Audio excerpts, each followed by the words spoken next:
There are multiple updates for the Florida Panthers, some pretty big ones, and trade reports have been escalating about the Panthers making a move. And where is Aaron Ekblad at this morning's skate around?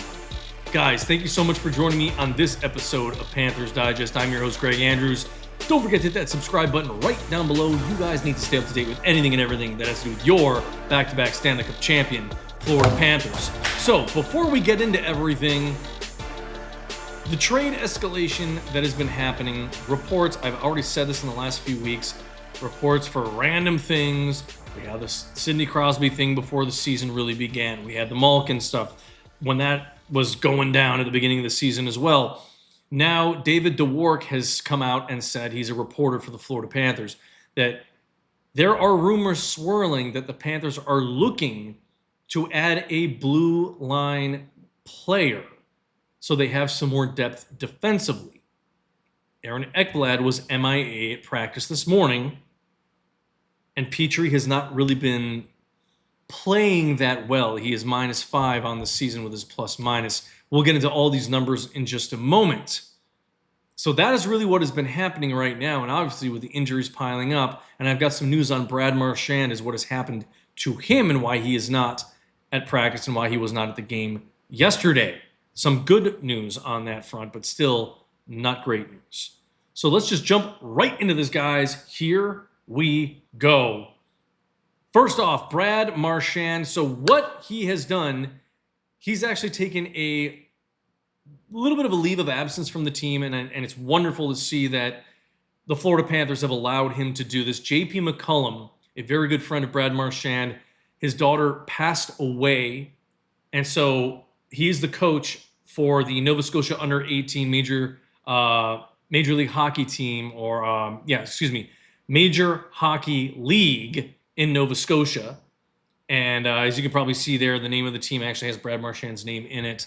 I can't remember the whole name of what the hockey club is that they are running, but Marchand is going to be coaching it with his buddy. So, again, this is something that's bigger than hockey, that what he is doing.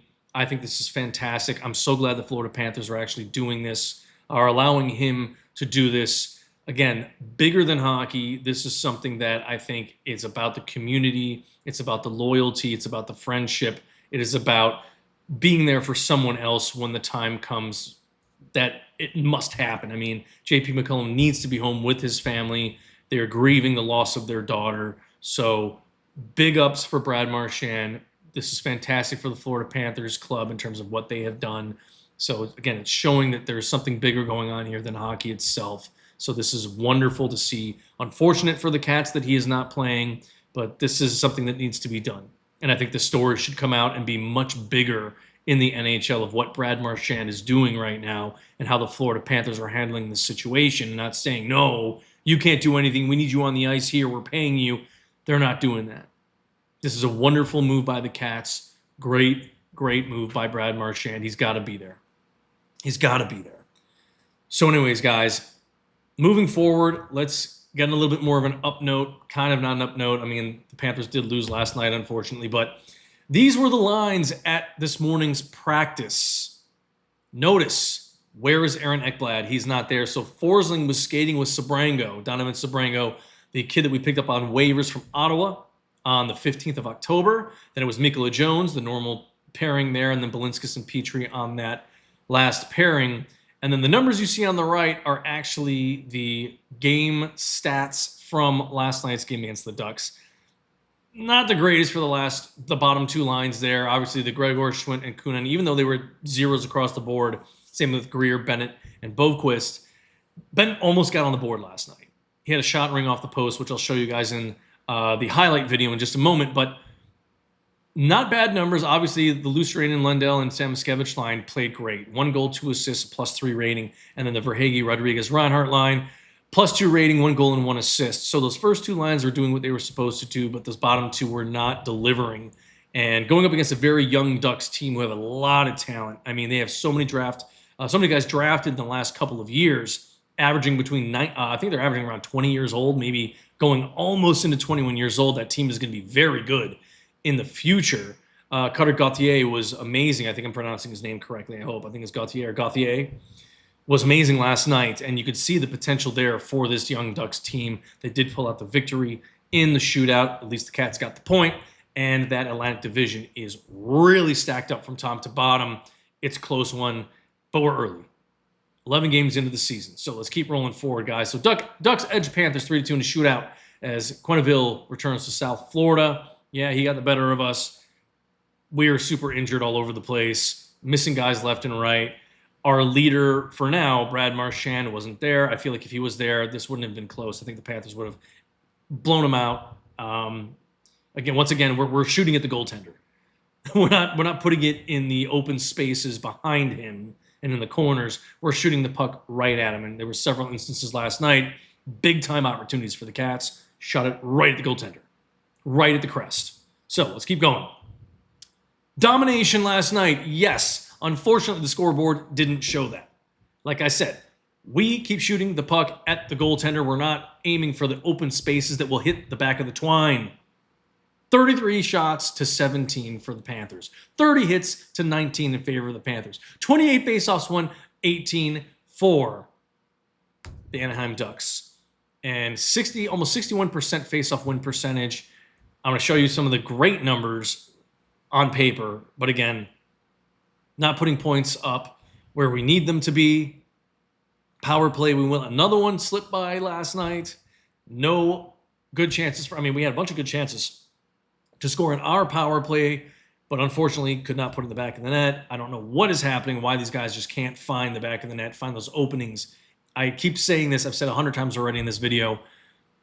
I don't understand how they're not lifting it over the shoulder of these netminders or between the arm or the 5-hole. I saw the 5-hole open several times last night.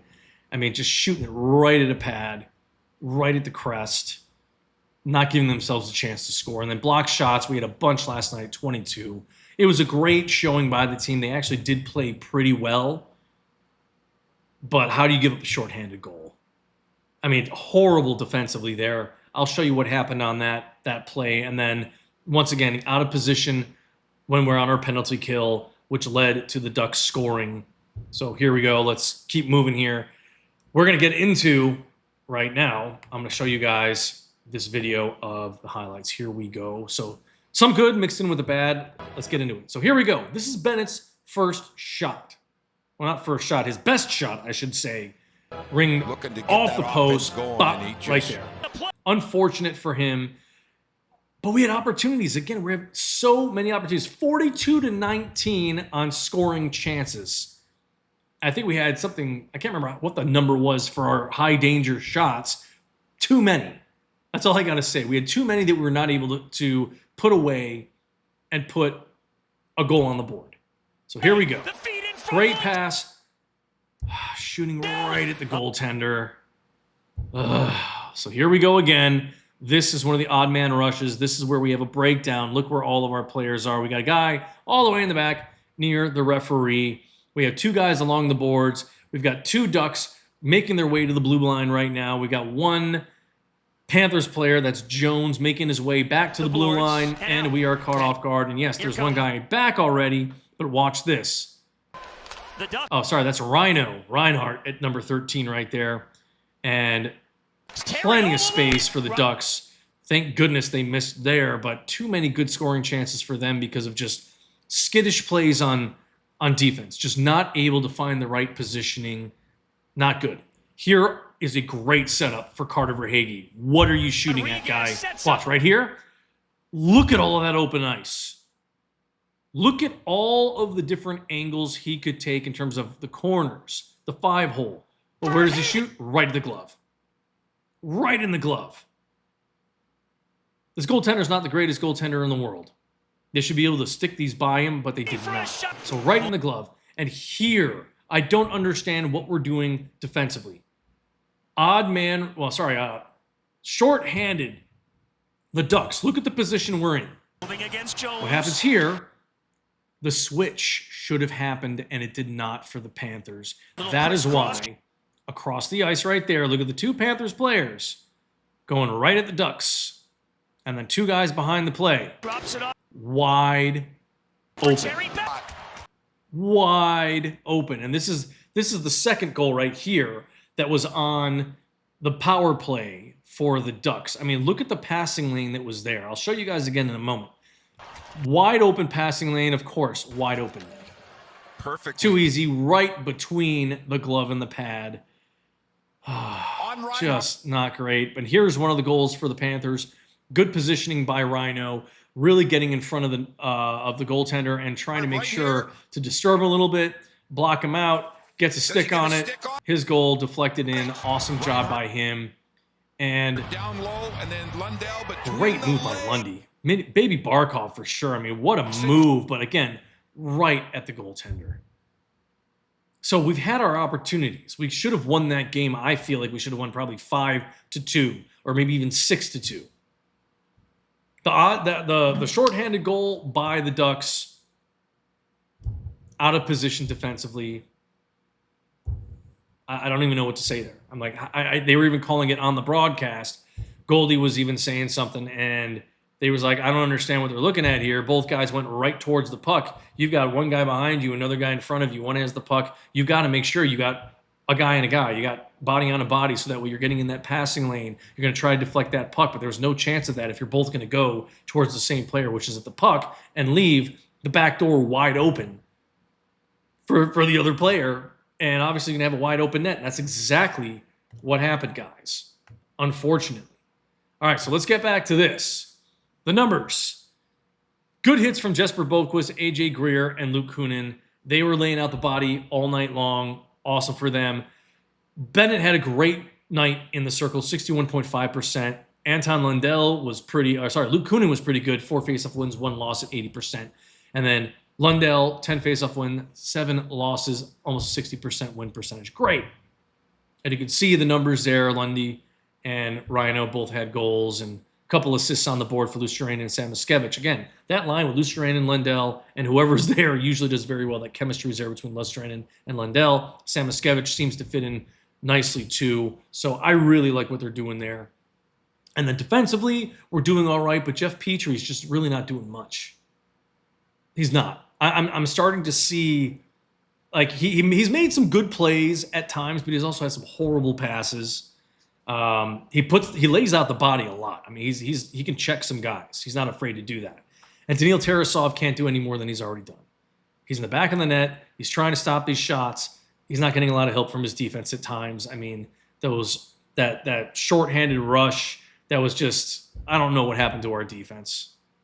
We were just way out of position on our power play and let the Ducks do whatever they wanted to do. It was ridiculous. So anyways, looking here, these are the numbers for the Ducks. Leo Carlson, 1 goal, 1 assist. I said we needed to watch out for him. And Cutter Gauthier had a goal, and I said those are the guys that we really need to look out for, and we didn't really account for them. You look on both of their goals, they were wide open. Back door. Wide open, guys. So that's on us. Shoddy, PK, shoddy on our special teams. Not a very good job there. So let's keep going here. Defensively, for them, good showing. 3 block shots for Lacombe and what is that? Mentyukov. There you go. 2 block shots there. And we made the goaltender look great by shooting the puck at him. Almost 94% save percentage, 31 saves on 33 shots. I mean, you can't make a goaltender look any better than that. Really. And the power play saves, like, how do we not put one in the back of the net? And you're obviously not going to do much on your penalty kill if you're going on a 5-on-3, especially with young guys that have as much talent as the Ducks have. So not very happy that we lost that game last night. At least we got a point out of it. But we got one more thing to show you guys. So this is what we're looking at right now. All this stuff that I wrote on here, Donovan Sabrango is there right now on that top pairing with Forsling because Ekblad is out. I'm not seeing anything in the injury report regarding him. Not seeing anything right now. Will something come out later? Who knows? Maybe he's just getting rest. I don't know. But right now, Seth Jones' numbers are not that great. He's at -4. Petry's at -5. Will we see Bill Zito try to pull the trigger and find somebody to add to their depth at the blue line? Because right now, I don't think Petry's doing enough on that third pairing. The numbers aren't bad for Balinskis, and they're not bad for Mikkola. They need to step up. I think they need to start doing a little bit more in front of the net. Sorry, not in front of the net. And the offensive third, and start throwing it at the net instead of just sticking up at the blue line and trying to pass it. They need to start taking some shots. They need to start trying to be more aggressive offensively. They've done a pretty solid job defensively, but offensively, things need to start moving in the right direction for these guys. But so far, Forsling, Ekblad have been fantastic. Seth Jones has been Petrie, So I think they're going to try to find a way to bring Sabrango into this equation. Will we see an injury report with Aaron Ekblad's name on it? The game that we're going to see is not until the 1st, so there's a couple of days that the Cats have to figure out what is going on. Time will tell. I don't know what to tell you because there's nothing out there that I'm finding about an injury for Aaron Ekblad right now. But I'm a little worried because if David DeWark is writing that they might be looking to add depth to their blue line, that's telling me that something happened to Aaron Ekblad, and we'll see. But anyways, guys, like I said, the next game is against the Dallas Stars. It'll be a tricky one with Rantanen coming into town, who obviously puts up some big numbers. He's a phenomenal player, so a really entertaining game. But can the Cats get healthy and get some of these guys back? I don't know.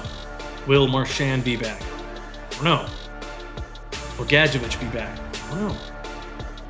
These are a lot of questions that remain to be answered. We'll see from Paul Maurice in the next coming days, and we'll see who's going to be skating around the ice tomorrow morning. But anyways, guys, thank you so much for joining me in this episode. I will talk to you guys later.